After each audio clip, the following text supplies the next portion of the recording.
Hello friends, तो आज की इस वीडियो में हम देख रहे हैं class 9th chapter 3 NCERT history, जो आपका चैप्टर है नाथसीवाद और हिटलर का उदय। ओके, कौन कौन से हम इसमें टॉपिक पढ़ने वाले हैं वो देखते हैं। वाइमर गणराज्य का जन्म, हिटलर का उदय कैसे हुआ, नाथसियों का विश्व दृष्टिकोण क्या था, नाथसी जर्मनी में युवाओं की स्थिति क्या थी, आम जनता और मानवता के खिलाफ अपराध, मातृत्व में नाथसी सोच प्रचार करा, होलोकास्ट जिसको महाध्वंस कहते हैं, लोकतंत्र का ध्वंस कैसे हुआ, पुनर्निर्माण कैसे हुआ, युद्ध के क्या क्या असर हुए, राजनीतिक रेडिकलवाद और आर्थिक संकट क्या था, मंदी के वर्ष में क्या हुआ जब मंदी के वर्ष शुरू हुए, नस्लवादी राज्य की स्थापना, नस्ली कल्पना रोग यूटोपिया क्या था। ये सब हम पॉइंट पढ़ने वाले हैं।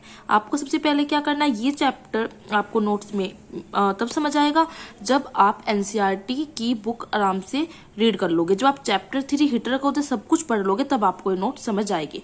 वीडियो को पॉज करके आपको अपने नोट्स बना लेने हैं। तो चलिए स्टार्ट करते हैं। वाइमर गणराज्य का जन्म, जर्मनी ताकतवर साम्राज्य था और ऑस्ट्रिया व जर्मनी मिलकर प्रथम विश्व युद्ध जो 1914 से 1918 में हुआ लड़ा था मित्र राष्ट्र के खिलाफ। मित्र राष्ट्र में कौन कौन थे, फ्रांस, इंग्लैंड और रूस। फ्रांस, बेल्जियम, इस पर जर्मनी ने कब्जा कर लिया। 1917 की बात करें तो अमेरिका भी मित्र राष्ट्र में शामिल हो गया था। ठीक है, 1918 में क्या हुआ, जर्मनी ने घुटने टेक दिए। अब आ जाती है वर्साई की संधि जो काफी ज्यादा इंपॉर्टेंट है। इसकी कठोर कुछ शर्त थी, क्या थी, उपनिवेश जो जर्मनी के थे वो मित्र राष्ट्रों के पास चले गए। 10% आबादी ले ली गई, कब्जा कर लिया गया। 13% भूभाग पर कब्जा कर लिया गया। 75% लोह भंडार, राइनलैंड खनिज संसाधनों से संपन्न क्षेत्र भी ले लिया। राइनलैंड क्या था, खनिज संसाधनों से संपन्न एक क्षेत्र था। 26% कोयला भंडार पर कब्जा हो गया। फ्रांस, पोलैंड, लिथुआनिया पर कब्जा कर लिया। 6 अरब पाउंड का जुर्माना हो गया, आर्थिक जुर्माना लगा दिया गया। वर्साई की संधि की कठोर शर्तें थी जब जर्मनी ने घुटने टेक दिए। ठीक है, युद्ध का असर, मनोवैज्ञानिक असर क्या पड़ा, पूरे साम्राज्य का जुर्माना। मनोवैज्ञानिक असर की बात करें तो अपराध बोध की भावना जर्मनी में बढ़ती है। आर्थिक असर, कर्ज देने वाला यूरोप अब कर्ज लेने वाला बन चुका था। ठीक है, जो कर्ज देता था यूरोप अब कर्ज लेने वाला बन चुका था। युद्ध का असर ये हुआ। पूरे साम्राज्य का जुर्माना, नवजात वाइमर गणराज्य जर्मनी से लिया गया, आर्थिक स्तर पर अपंग हो गए। सिपाहियों के सम्मान में प्रतिष्ठा क्या हुई, इंक्रीज हुई, बढ़ गई। खंदक एक वर्ड आया है वहां पर, तो युद्ध के मोर्चे पर सैनिकों के छिपने के लिए जो खोदे गए गड्ढे होते थे उनको खंदक कहते थे। सोवियत की बात करें तो स्थानीय प्रतिनिधियों के द्वारा चुनी गई सत्ता उसको कहते हैं सोवियत। अब आ जाता है राजनीतिक रेडिकलवाद, आमूल परिवर्तन जिसको कहते हैं रेडिकलवाद, और आर्थिक संकट। रूस की बोल्शेविक क्रांति की तर्ज पर जर्मनी में स्पोर्टकिस्ट लीग एक संगठन था। ठीक है, विद्रोह करता है लेकिन सरकार इसका दमन करती है।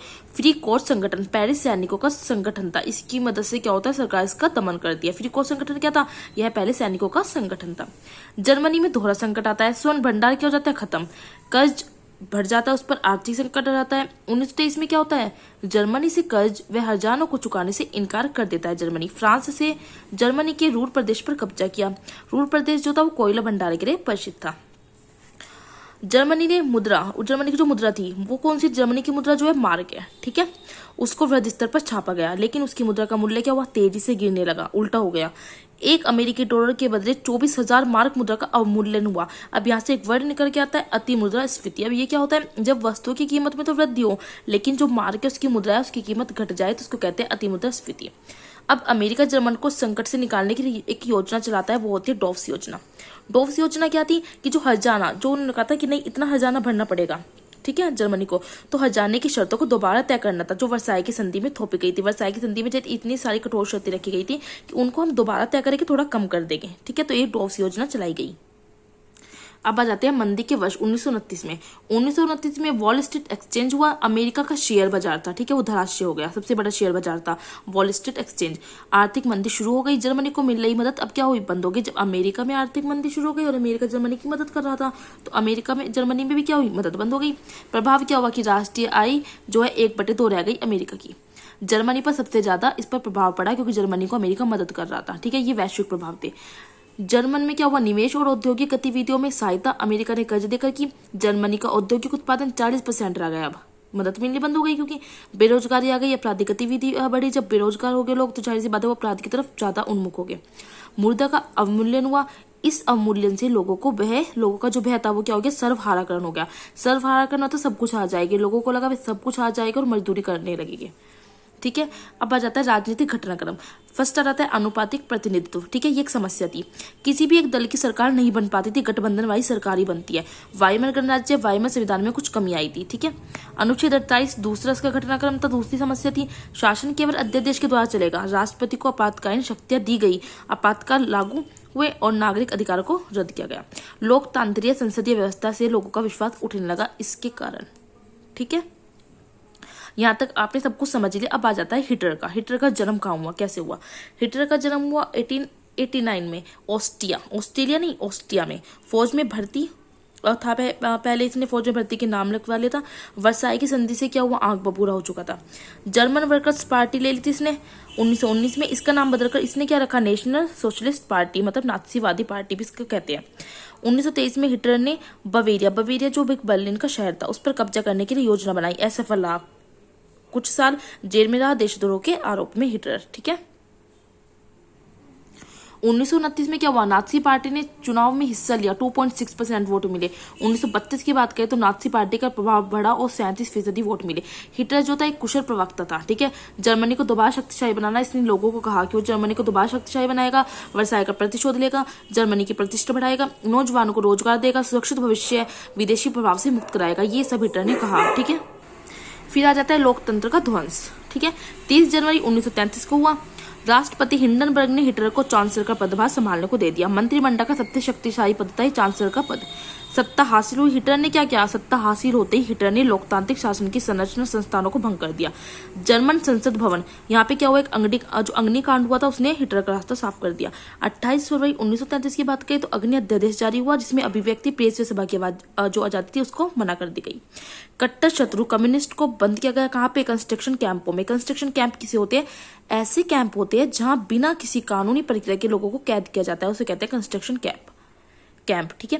3 मार्च 1933 की बात करें तो इनोबेलिंग एक्ट हुआ। इनोबेलिंग एक्ट मतलब जर्मनी में तानाशाही स्थापित हो गई। अब बात करते हैं हम पुनर्निर्माण की।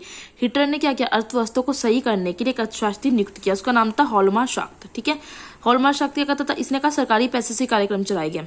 1933 में हिटलर ने लीगर ऑफ नेशन से पल्ला झाड़ लिया, उसने एक तरफ हो गया। 1938 की बात करें तो ऑस्ट्रिया को जर्मनी में मिला लिया। चेकोस्लोवाकिया क्षेत्र पर कब्जा किया। ये कहाँ था, कौन सा क्षेत्र था ये, सुडेंटनलैंड। हिटलर ने आर्थिक विकास के लिए युद्ध के विकल्प का चयन किया। सितंबर 1939 की बात करें तो पोलैंड पर हमला हुआ। फ्रांस व इंग्लैंड के साथ युद्ध भी किया। 1940 में त्रिपक्षीय संधि की।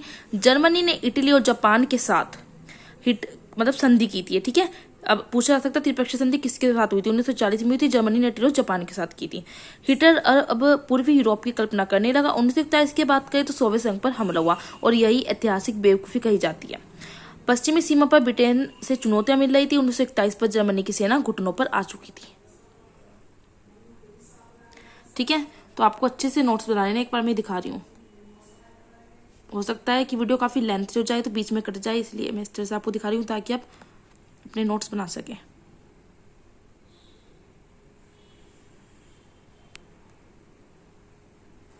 अब आ जाता है नात्सियों का विश्व दृष्टिकोण। तो नात्सियों का दृष्टिकोण नस्ल की श्रेष्ठता बताता है, जो नस्ल श्रेष्ठ होगी वही जीवित रहेगी, इस श्रेष्ठता को ही डार्विन के सिद्धांत से जोड़ता है। हिटलर कहता है हमें अपनी मातृभूमि का क्षेत्र बढ़ाना है ताकि लोगों को हम आवाज दे सके। हिटलर की जो है लेबेनस्ट्रोम, ये जीवन परिधि की भू राजनीतिक अवधारणा से आई है। एक वर्ड आया है घेटो, मतलब किसी समुदाय को और से अलग रखना, उसे कहते हैं घेटो। नस्लवादी राज्य की स्थापना, जिंदा वही रहेगा जो जर्मन होगा, ये कहा गया, ठीक है। नीली आंखों वाला मतलब। नात्सी क्या थे, शुद्ध स्वस्थ नाटिक कार्यों को समाज बनाना चाहते थे। अवंचित जो यहूदी जर्मनी में रहने वाले जिप्सियों, अश्वेत, रूसी व पोलिश मूल के लोग थे, ठीक है, जो अवंचित होते थे। जो यहूदी को जो है वे बहुत बुरा मानते थे। वे कहते थे ईसाइयों का आरोप था कि ईसा मसीह को यहूदियों ने मारा है, तो यहूदी से वे नफरत करते थे। यहूदियों को बचाने का रास्ता क्या था कि वे धर्म परिवर्तन कर ले। अब आ जाता है मौत का सिलसिला। पहला चरण आ जाता है बहिष्कार, ठीक है। 1933 से 39 में उन्होंने कहा कि तुम्हें हमारे बीच तुम्हें नागरिक की तरह रहने का कोई हक नहीं है।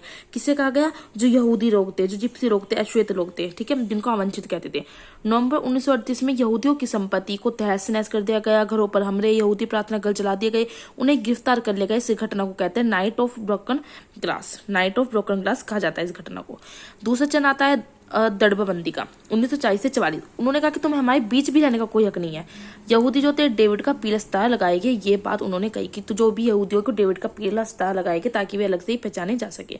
तीसरा चरण कहा गया सर्वनाश 1941 के बाद तुम्हें जीने का भी अधिकार नहीं है। यहूदियों को मालगाड़ियों में भरकर मौत के कारागारों में लाया जाने लगा उन्हें मारने के लिए। ठीक है, लास्ट जाता है नाथसी जर्मनी में युवाओं की स्थिति। शक्तिशाली नाथसी समाज की स्थापना, बच्चों को नाथसी विचारधारा सिखाई गई कि नाथसी समाज की स्थापना कब होगी, जब हम बच्चों को नाथसी विचारधारा सिखाएंगे। 10 साल के बच्चों को युंग फोक में दाखिला दिया गया। युंग फोक मतलब नाथसी युवा संगठन था। जर्मन और यहूदी बच्चे जो है एक साथ न तो बैठ सकते न ही खेल कूद सकते। आवंचित बच्चों यहूदी जिप्सियों के बच्चों को स्कूल से निकाला गया, सिर्फ जर्मन के बच्चे रह गए। नाथसी यूथ लीग का गठन 1922 में हुआ। हिटलर यूथ बाद में से नाम दे दिया गया। मातृत्व की नाथसी सोच देके कि मतलब स्त्रियों के बारे में क्या सोचती, तो 1933 में हिटलर ने कहा था कि मेरे राज्य के सबसे महत्वपूर्ण नागरिक कौन है, माँ है। लेकिन ऐसा हुआ नहीं। 4 बच्चे पैदा करने वाली माँ को उन्होंने कांसे का तमगा दिया। 6 बच्चे जो पैदा करती है माँ उनको चांदी का, और 8 या उससे ज्यादा करने वाले को सोने का तमगा। क्यों? क्योंकि जितने ज्यादा संतान पैदा होगी उतनी ज्यादा क्या होगा, नाथसीवाद को प्रोत्साहन मिलेगा। महाध्वंस, होलोकास्ट में क्या था, महाध्वंस को होलोकास्ट कहा जाता है। नाथसी तौर तरीकों की जानकारी नाथसी शासन के आखिरी सालों में जर्मनी से बाहर जाने लगी। भीषण रक्तपात को युद्ध खत्म करने होने व जर्मनी के हार जाने पर देखा गया। यहूदियों ने कहा दुनिया भीषण अत्याचार व पीड़ा को याद रखे जो नाथसी कत्लेआम हुई थी, कि जैसे नाथसियों ने हमारे साथ अत्याचार किया है। तो नाथसी कत्लेआम में हुई इन्हीं कत्लेआम को महाध्वंस कहा जाता है। ठीक है, जो नाथसियों ने यहूदी के साथ बहुत बुरा व्यवहार किया था। ये कुछ इंपॉर्टेंट डेट्स है जो आपके एनसीईआरटी में दी गई है, आपको देख लेनी है। कि 1 अगस्त 1914 में क्या हुआ था, पहला विश्व युद्ध हुआ था। 9 नवंबर 1918 में क्या हुआ, जर्मनी ने घुटने टेक देते युद्ध खत्म हो चुका था। 9 नवंबर 1918 में वायुमय गणराज्य की स्थापना हुई थी। 28 जनवरी 1919 में वर्साई की संधि हुई, याद रखना है। 30 जनवरी 1933 में जो हिटलर था वो जर्मनी का चांसलर बना था, जब उसने अत्याचार करना शुरू किया। 1 सितंबर 1939 में जर्मनी का पोलैंड में घुसना, सेकंड वर्ल्ड वॉर स्टार्ट होता है। और 22 जून 1941 में जर्मन सेना सोवियत संघ में घुसी। 23 जून 1941 में क्या हुआ, यहूदियों का कत्लेआम शुरू हुआ, महाध्वंस। फिर क्या हुआ, 8 दिसंबर 1941 में अमेरिका सेकंड वर्ल्ड वॉर में कूद पड़ा। 27 जनवरी 1945 में सोवियत फौजें ऑशविट्ज से को मुक्त कराती है। 8 मई 1945 में यूरोप में मित्र राष्ट्र की विजय। तो ये आपका चैप्टर कंप्लीट हो गया। स्टार्टिंग से दिखा रही हूँ, वीडियो को पॉज करके आपको अपने नोट्स को प्रिपेयर कर लेना है। आपको एनसीईआरटी के बुक्स पहले अच्छी तरह से रीड करना है, क्योंकि बिना रीड करे आपको ये नोट्स नहीं समझ आएगी। ठीक है, नेक्स्ट वीडियो में जल्दी अपलोड करूंगी और जल्दी से चैप्टर लाऊंगी। ठीक है, आपको कमेंट्स में बताना है कि वीडियो कैसी लगी है, और लाइक करना है और फ्रेंड्स का शेयर आपको जरूर करना है। ये वीडियो काफी लेट आई थी क्योंकि मुझे टाइम नहीं मिल पाया था, बट अब डेली वीडियो आया करेगी। ठीक है, मैं जल्दी से आपकी ये वाली हिस्ट्री 9th क्लास की कंप्लीट करा दूंगी। ओल्ड एनसीईआरटी पढ़ रही हूँ मैं भी, तो मैं आपकी ओल्ड एनसीईआरटी करवाऊंगी। ओल्ड एनसीईआरटी में क्या है, ज्यादा चैप्टर्स है। जो न्यू एनसीईआरटी है उसमें इतने चैप्टर्स नहीं है, कुछ चैप्टर्स कट कर दिए गए हैं, बट ओल्ड एनसीईआरटी में काफी चैप्टर है जो काफी ज्यादा इंपॉर्टेंट है। तो मैं तो ओल्ड एनसीईआरटी पढ़ रही हूँ, तो मैं आपको ओल्ड एनसीईआरटी ही करवाऊंगी।